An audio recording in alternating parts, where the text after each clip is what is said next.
بسم اللہ الرحمن الرحیم۔ السلام علیکم۔ پاکستان کی جانب سے ٹی 20 ورلڈ کپ میں بھارت کے خلاف نہ کھیلنے کے اعلان کے بعد پوری دنیا میں شور مچا ہوا ہے اور سب سے زیادہ جو ہے وہ واویلا بھارت میں کیا جا رہا ہے، اور اس فیصلے کی دنیا کرکٹ میں بھی ہلچل مچی ہوئی ہے، جس کی بڑی وجہ پاک بھارت مقابلے کے دوران حاصل ہونے والی آمدنی ہے۔ ماڈرن کرکٹ میں کچھ میچز پورے ٹورنامنٹ سے بڑے ہوتے ہیں، اور ٹی 20 ورلڈ کپ میں پاک بھارت میچ صرف ایک میچ نہیں بلکہ ایک انتہائی اہم میچ ہوتا ہے۔ پاکستان کی جانب سے ٹی 20 ورلڈ کپ میں بھارت سے نہ کھیلنے پر بھارت میں مچنے والے شور کی وجہ اس کا 50 کروڑ ڈالر یعنی 140 ارب پاکستانی روپیہ ہے، جس میں براڈ کاسٹ حقوق، advertising, premium sponsorship, activation, ticketing, قانونی سٹے بازی سمیت دیگر کمرشل سرگرمیاں شامل ہیں۔ اس میچ کی وجہ سے پورے ٹورنامنٹ میں جان پڑتی ہے۔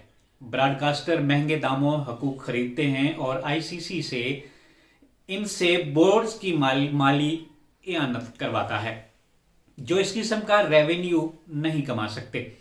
براڈ کاسٹرز کے لیے یہ میچ سونے کا انڈا دینے والی مرغی ہوتا ہے۔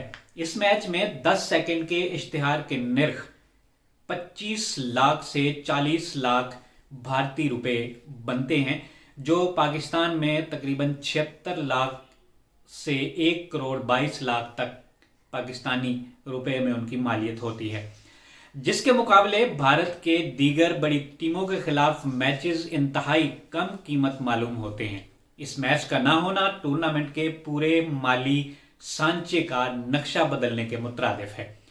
بھارتی ذرائع ابلاغ کے مطابق میچ نہ ہونے کا نقصان سب سے پہلے میچ کے حقوق رکھنے والوں کو برداشت کرنا پڑے گا۔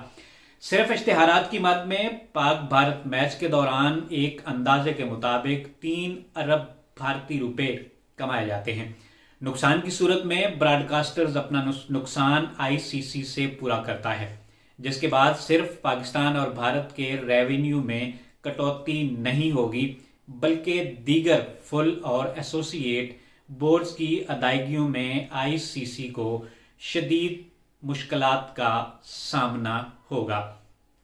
انٹرنیشنل کرکٹ کونسل یعنی آئی سی سی نے حکومت پاکستان کی جانب سے ٹی 20 ورلڈ کپ میں شرکت کی اجازت لیکن بھارت کے خلاف میچ نہ کھیلنے کے اعلان پر بیان جاری کیا ہے۔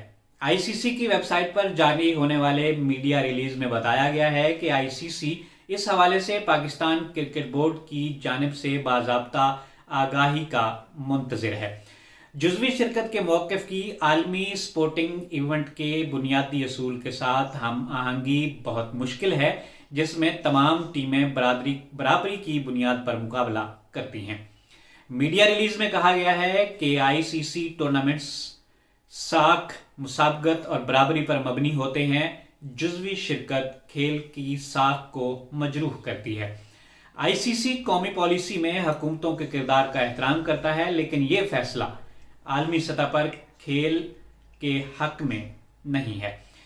میڈیا ریلیز میں مزید کہا گیا ہے کہ آئی سی سی سے امید ہے کہ پی سی بی اپنے ملک میں گہرے اور طویل مدتی اثرات سے متعلق ضرور سوچے گا۔ آئی سی سی کی ترجیح ٹی 20 ورلڈ کپ کو کامیابی کے ساتھ منعقد کرانا ہے، جو تمام ممبران بشمول پی سی بی کی بھی ذمہ داری ہے۔ یہ توقع کی جاتی ہے کہ پی سی بی تمام سٹیک ہولڈرز کے مفادات کے تحفظ کے لیے کوئی باہمی قابل قبول حل تلاش کرے گا۔ حکومت پاکستان کی جانب سے پاکستان کرکٹ ٹیم کو ٹی 20 ورلڈ کپ میں شرکت کی اجازت، لیکن بھارت کے خلاف میچ نہ کھیلنے کے فیصلے کے بعد سابق بھارتی کپتان سنیل گواسکر بھی پاکستان کو گدڑ بھبکیاں دینا شروع ہو گئے ہیں۔ بھارتی ذرائع ابلاغ سے گفتگو کرتے ہوئے سنیل گواسکر کا کہنا تھا کہ آئی سی سی کو پاکستان کے خلاف ایکشن لینا چاہیے تاکہ مستقبل میں ایسا فیصلہ نہ ہو سکے۔ سنیل گواسکر کا کہنا تھا کہ اگر آخری لمحے میں ایسے فیصلے ہوں تو مسئلہ ہوتا ہے، اگر یہ فیصلہ پہلے کر لیا جاتا تو کچھ اور بات تھی۔ انہوں نے کہا کہ وہ نہیں جانتے آئی سی سی کیا کرے گا، لیکن اس کو مداخلت کرتے ہوئے کچھ اقدامات کرنے چاہیے۔ انہوں نے مزید کہا کہ بھارت کے خلاف کھیلنے سے انکار پر آئی سی سی ممکنہ طور پر پاکستان کے خلاف قانونی کارروائی بھی کر سکتا ہے۔ یہ صرف ایک بھارتی کرکٹر کی ہرزہ سرائی نہیں ہے، اس کے علاوہ بے شمار کرکٹرز جو ہیں وہ پاکستان کے خلاف اس فیصلے پہ بول رہے ہیں اور آئی سی سی کو نئے راستے دکھا رہے ہیں کہ پاکستان کے خلاف قانونی چارہ جوئی کی جائے۔ لیکن یہ تمام اقدامات ہوں گے یا نہیں ہوں گے، لیکن پاکستان کی حکومت اور پاکستان کرکٹ بورڈ کی جانب سے کیا جانے والا یہ فیصلہ ایک بہت اچھا فیصلہ ہے۔ بہت عرصے کے بعد پاکستان کرکٹ بورڈ نے ایک اچھا سٹینڈ لیا ہے۔ اللہ تعالیٰ ان کو اس فیصلے پر استقامت عطا کرے۔ آج کے لیے اتنا ہی، اجازت دیجیے، اللہ نگہبان۔